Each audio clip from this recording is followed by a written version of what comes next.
This one is tough.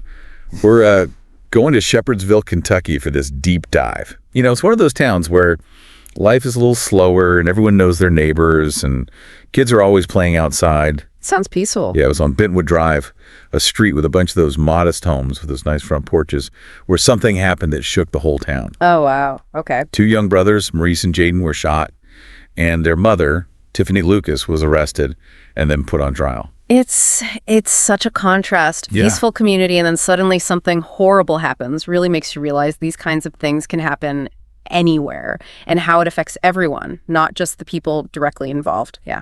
And you shared a lot of material with me about this case. It's clear this is more than just a crime. You know, this is a human story. There's so much to unpack here. Yeah, we need to look at everything, I think, like what happened before, the evidence, and then, there's the really tough questions about mental health and the justice system. Okay, so let's start with that morning, November 8th, 2023. Tiffanie Lucas runs out of her house on Bentwood Drive, screaming for help, holding her chest, and collapses in a neighbor's driveway. Witnesses said she was crying out, "My babies, they're dying." Oh, it's just, can you imagine being a first responder at that scene? It's a 6-year-old Maurice who loved superheroes, and his brother, 9-year-old Jaden, he wanted to be an astronaut. Both gone. Shepherdsville is a close community, and this kind of violence just doesn't happen there. I can't imagine the shock, the devastation that must have gone through the town. Yeah, and suspicion fell on Tiffanie Lucas right away. She first said the shooting was an accident, like the gun went off when she was holding it, But investigators thought her behavior was strange and her story kept changing. There were a lot of red flags. Like what? Well, they found out Lucas had bought the gun just a few days before the boys were killed. Then neighbors started talking, some describing her as a loving mother, but others saying she was struggling with things she kept hidden. Yeah, they talked about her being anxious and withdrawn in the weeks before. It's tough. Especially that detail about buying the gun so recently. That's really disturbing. Yeah.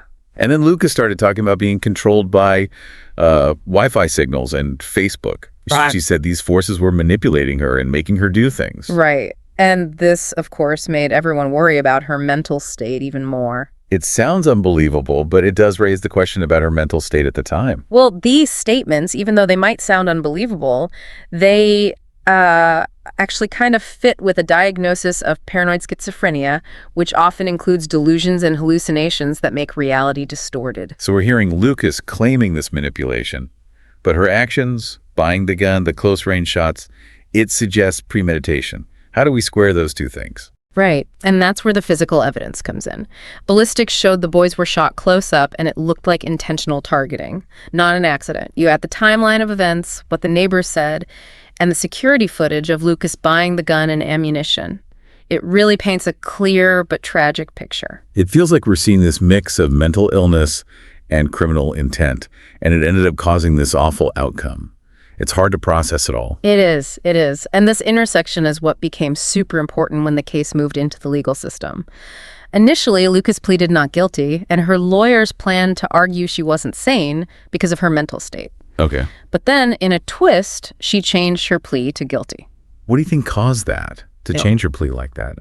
Was it to avoid the death penalty, or was it like a moment of clarity where she took responsibility? It's really hard to know what was going on in her mind.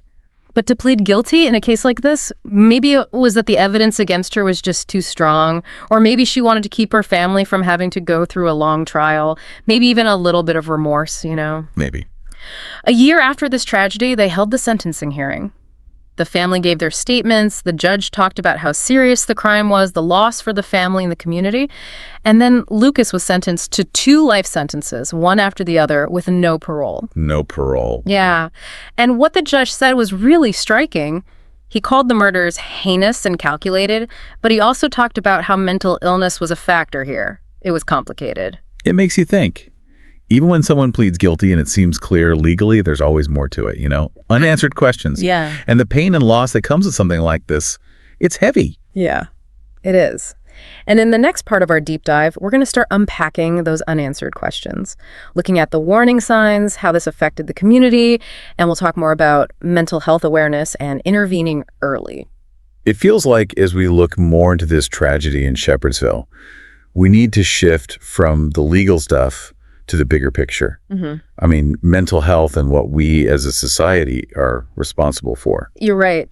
This case, it's not just about crime and punishment. It's about mental illness and what happens when it's not treated. And could this have been prevented? That's something we all have to think about. It seems like there were signs Tiffanie Lucas was having problems. The material you gave me mentioned money troubles, a relationship ending, and feeling more and more alone in the months before. Right, and those are all like classic warning signs. And then you have the neighbors who saw changes in her, how she was acting, she was withdrawing, having outbursts. What if someone had seen those signs and gotten her some help? Could things have been different? It makes you realize how important it is for all of us to know a little something about mental health issues, so we can see the signs when someone is struggling and know how to help them find professional help. It's about building a culture where people feel okay asking for help without feeling ashamed. But mental illness, it's often hidden, which makes it even harder for people to reach out. We need to talk about mental illness differently. Instead of asking, what's wrong with you? Yeah. We should be asking, what can I do to help? Exactly. It's about empathy, not judgment. Supporting each other, not isolating people. And going back to Tiffanie Lucas, the material also mentions her delusions, about being controlled by Wi-Fi signals and Facebook. I mean, it's unsettling, but it shows what it's like for someone with paranoid schizophrenia. And we have to remember, those delusions, she didn't choose them. They were part of her illness. People with those symptoms, they really believe it, even if it doesn't make sense to us. It's sad to think that Lucas was stuck in that world, unable to tell what was real and what wasn't. And it brings up a hard question.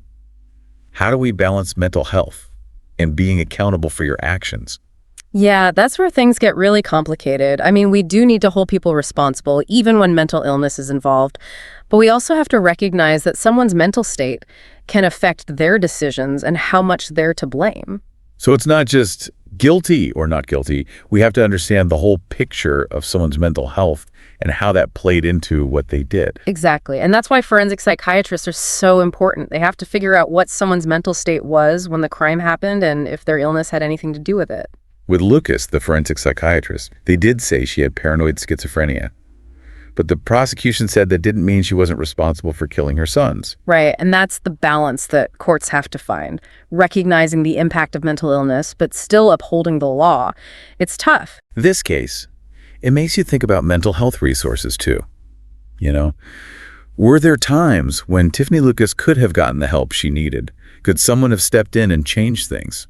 That's something we should all be asking ourselves. Are we doing enough? Are the resources there, and can people access them? It's bigger than just Shepherdsville. This is everywhere. This tragedy, it shows what can happen when mental illness isn't treated. It's a wake-up call to take mental health seriously, to break down the stigma and make it okay to ask for help. It's about being there for each other, noticing when someone is different, and knowing where to get them help. Those things matter. Yeah. We can't just ignore this or pretend it's not happening. This case, it's a lot to take in, but it shows that we need more awareness, more understanding, and more compassion for mental health. It's hard, even after everything we've talked about. I keep thinking about Maurice and Jaden. Their lives cut short like that. It's a loss that everyone feels. Their family, the community, even people who just hear their story. It is, and it's important to remember them, to honor them, and to use this to make things better. We've talked about the legal side, the mental health side, but what can we actually do to stop something like this from happening again? What can we learn from this? Yeah, that's the question, right?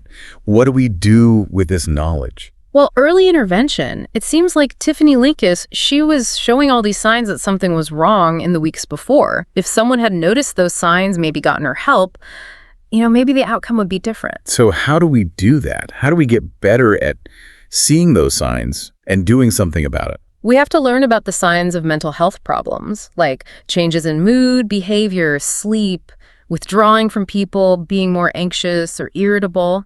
Those things can be subtle, but they might mean someone is struggling. Right. But seeing the signs, that's just the first part. Then we have to know what to do. Exactly. If you're worried about someone, talk to them. Let them know you're there for them, that you want to listen. Encourage them to get professional help. There are lots of resources out there. Therapists, counselors, support groups, even hotlines.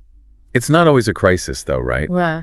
Sometimes it's about creating an environment where people feel comfortable talking about their mental health, not feeling like it's something to be ashamed of. Yeah, we should be able to talk about mental health just like we talk about physical health. It's checking in with each other, listening, being open and vulnerable. That's a good thing, not a bad thing. This case has been tough to go through, but it shows how important mental health awareness is and that things need to change. We can't ignore this anymore. What happened in Shepherdsville, it's a wake-up call to put more money into mental health, make it easier to get help, and make it okay to ask for help. So as we wrap up this deep dive, what can our listeners do? What can they do in their own communities to make a difference? Maybe learning about mental health resources, talking to someone who might be struggling, or supporting policies that help people with mental health issues. Every little thing we do helps. It all adds up. Let's honor Maurice and Jaden's memory by working to make sure tragedies like this don't keep happening. Thanks for being with us for this deep dive. It's been difficult, but it's important. We hope this starts conversations, encourages action, and gives you some hope. Mental health deserves our attention, and it deserves our help.